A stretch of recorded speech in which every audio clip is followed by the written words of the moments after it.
ሰላም ጤና ይስጥልኝ። በጉለሌ ክፍለ ከተማ ኮሙኒኬሽን ጽፈት ቤት በየሳምንቱ እየተዘጋጀ የሚቀርብላችሁ ሳምንታዊ አበይ ዜናዎች ናቸው።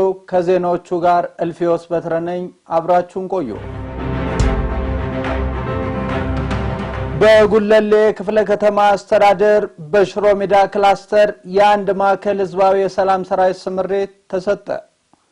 በጉለሌ ክፍለ ከተማ አስተዳደር በሽሮ ሜዳ የአንድ ማዕከል የሰላም ሰራዊት ስምሪት የጉለሌ ክፍለ ከተማ ዋና ስራ አስፈጻሚ አቶ ወልዴ ወገሴ፣ የአዲስ አበባ ከተማ ሰላምና ጸጥታ አስተዳደር ቢሮ ምክትል ቢሮ ኃላፊ አቶ ፍስሐ ጥበቡ፣ የአዲስ አበባ ከተማ ሰላምና ጸጥታ አስተዳደር ምክትል ቢሮ ኃላፊ አቶ ብርሃኑ ረታ፣ የጉለሌ ክፍለ ከተማ ሰላምና ጸጥታ አስተዳደር ጽፈት ቤት ኃላፊ አቶ ተስፋዬ ፈይሳ፣ የክፍለ ከተማና የወረዳ አመራሮች፣ የፖሊስ አመራሮች፣ የደንብ ማስከበር ኦፊሰሮች፣ ሌሎች ጥሪ የተደረገላቸው እንግዶች በተገኙበት የአንድ ማዕከል ህዝባዊ የሰላም ሰራዊት ስምሪትን ተሰጥቷል።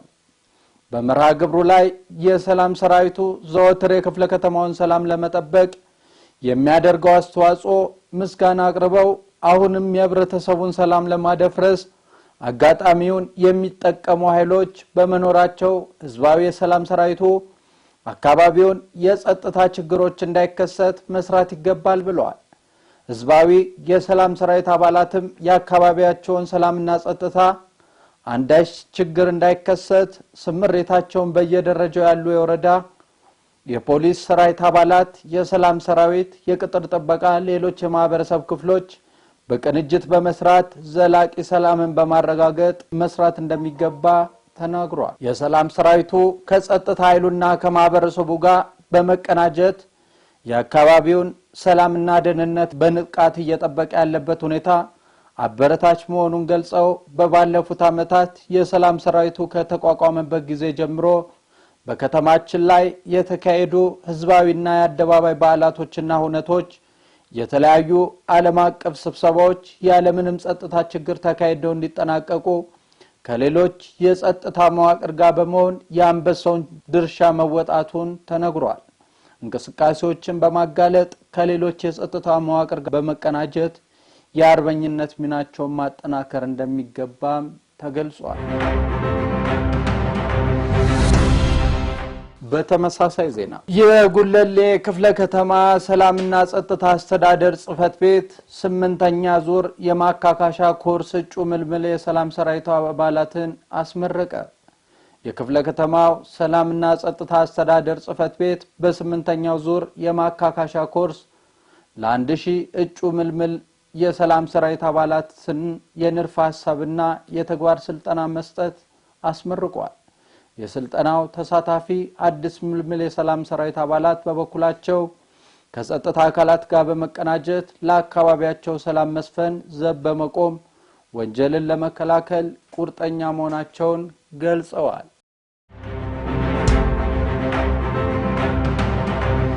በጉለሌ ክፍለ ከተማ አስተዳደር የ2018 ዓመተ ምህረት የቦዬ በዓል በድምቀት ተከበረ።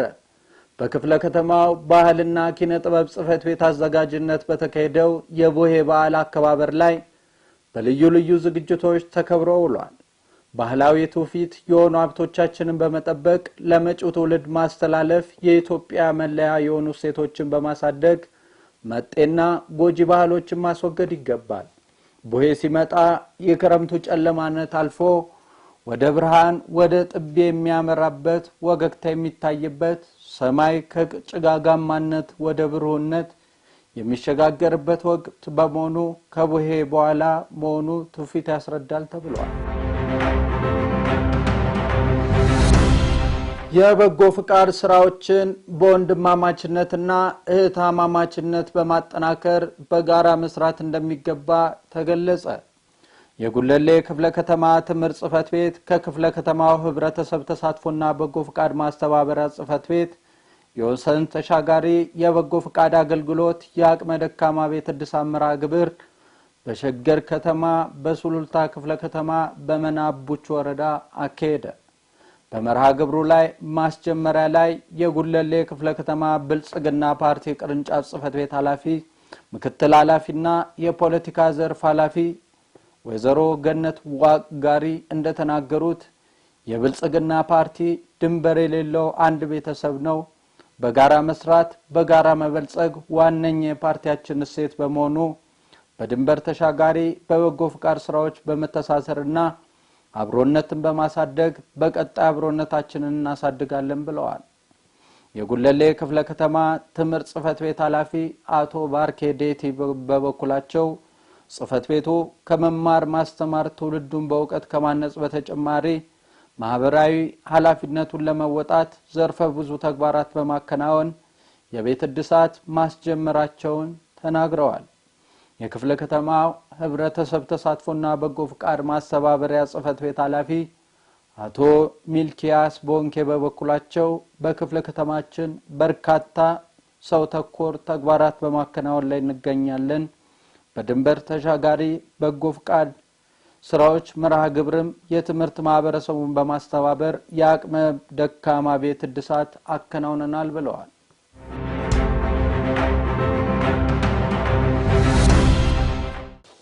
በተመሳሳይ ዜና የጉለሌ ክፍለ ከተማ አስተዳደር በወሰን ተሻጋሪ የበጎ ፍቃድ አገልግሎት በሸገር ከተማ አስተዳደር በሱሉልታና በቡራዮ ክፍለ ከተሞች ስጦታዬ ለሀገሬ በሚል መሪ ቃል የትምህርት መርጃ መሳሪያዎች ለተማሪዎች ድጋፍ አከናወነ። በመርሃ ግብሩ ላይ በድንበር ተሻጋሪ በጎ ፍቃድ ስራዎች በመተሳሰርና አብሮነትን በማሳደግ ለተተኪው ትውልድ ለተማሪዎች ለአዲሱ ትምህርት ዘመን ማስጀመሪያ መርጃ መሳሪያዎችን በወሰን ተሻጋሪ በጎ ፍቃድ አገልግሎት በሸገር ከተማ አስተዳደር በሱሉልታና በቡራዮ ክፍለ ከተሞች በመገኘት ድጋፍ ተደርጓል። በጉለሌ ክፍለ ከተማ አስተዳደር በእሁድ ገበያ ማዕከላት በሸማች ህብረት ስራ ማህበራት ላይ የምርት አቅርቦት እጥረት እንዳይከሰት በትኩረት እየተሰራ መሆኑ ተገለጸ። የጉለሌ ክፍለ ከተማ ዋና ስራ አስፈጻሚ አቶ ወልዴ ወገሴ፣ የአዲስ አበባ ከተማ ንግድ ቢሮ ምክትል ኃላፊ አቶ ጸጌ ደበሌ፣ የጉለሌ ክፍለ ከተማ ንግድ ጽፈት ቤት ኃላፊ አቶ ዮሐንስ ነጋሽና ሌሎች አመራሮች የእሁድ ገበያ ማዕከላት እንዲሁም የህብረት ስራ ማህበራት ያለውን የምርት አቅርቦት ያለበትን ሁኔታ ተዘዋውረው ምልከታ አድርገዋል። በምልከታቸው ክፍለ ከተማው የንግድ ስርዓቱ ህጋዊ መንገድ ተከትሎ እንዲሄድ በግብረ ኃይል የመከታተል የመቆጣጠር እንዲሁም ህገወጦችን ህጋዊ መስመር ይዘው እንዲንቀሳቀሱ ለማድረግ እየተሰራ ሲሆን በተለይም በእሁድ ገበያ አላስፈላጊ የሆነ የዋጋ ጭማሪ እንዳይከሰት በማድረግና ስታንዳርድ በማስጠበቅ አስተዳደሩ በትኩረት እየሰራ እንደሚገኝ ተገልጿል። የንግድ እንቅስቃሴው የተረጋጋ እንዲሆን የኑሮ ውድነቱን ለመግታት የወጡ ደንብና መመሪያዎች ተግባራዊ እንዲሆኑ በቅንጅት በመስራት በተለይም የህብረተሰቡ መሰረታዊ ፍላጎት የፍጆታ ምርቶች የሆኑትን የግብርናና የኢንዱስትሪ ምርቶች በበቂ ሁኔታ መኖራቸውን በመልከታው አረጋግጧል። በመጨረሻም ሸማች ማህበረሰቡ በሚያደርጉት ግብይት ዙሪያ የተለጠፈውን የዋጋ ዝርዝር በማየት መሸመት እንዳለባቸውና አላስፈላጊ የዋጋ ጭማሪ በሚያደርጉ ነጋዴዎችም ጥቆማ በመስጠት ማስተካከል የጋራ ኃላፊነት መሆኑን ተመላክቷል።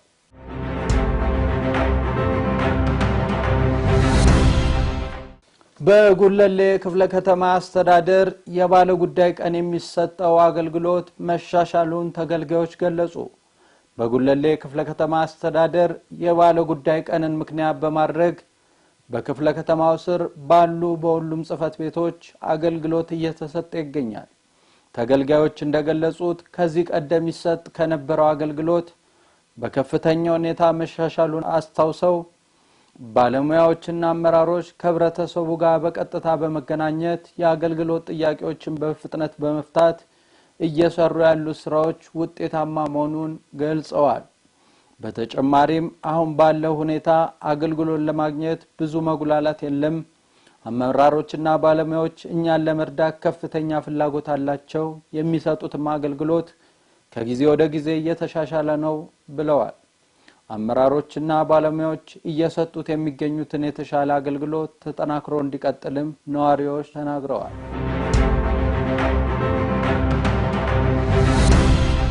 በጉለሌ ክፍለ ከተማ የተገነቡ የስፖርት ማዘውተሪያ ስፍራዎች በትውልድ ግንባታ ላይ ያላቸው ሚና የላቀ መሆኑ ተገለጸ። በክፍለ ከተማው አስተዳደር ከቅርብ ጊዜ ወዲህ የተገነቡ ያሉ የህብረተሰቡን ተጠቃሚነት የሚያረጋግጡ የወጣቶችን ጥያቄ ምላሽ የሚሰጡ ፕሮጀክቶችን ለአገልግሎት ክፍት በመሆን ላይ ይገኛሉ። የጉለሌ ክፍለ ከተማ አስተዳደር በ2018 በጀት ዓመት ይህም በመገንዘብ በተለያዩ አካባቢዎች በርካታ የስፖርት ማዘውተሪያ ስፍራዎች እየገነባ ይገኛል። የስፖርት ማዘውተሪያ ስፍራዎች ሁሉንም የህብረተሰብ ክፍልና የስፖርት አይነቶችን ያካተቱ ናቸው። ይህም ተተኪ ስፖርተኞችን ለማፍራት እንዲሁም ጤናው የተጠበቀና አምራች ዜጋ ለመፍጠር ትልቅ አስተዋጽኦ አለው። የስፖርት ማዘውተሪያ ስፍራዎች በስፋት መገንባታቸው ወጣቶች ጊዜያቸውን አልባሌ ቦታ እንዳያሳልፉና ተተኪ ስፖርተኞችን ለማፍራት ከፍተኛ አስተዋጽኦ እንዳለው ተገልጿል።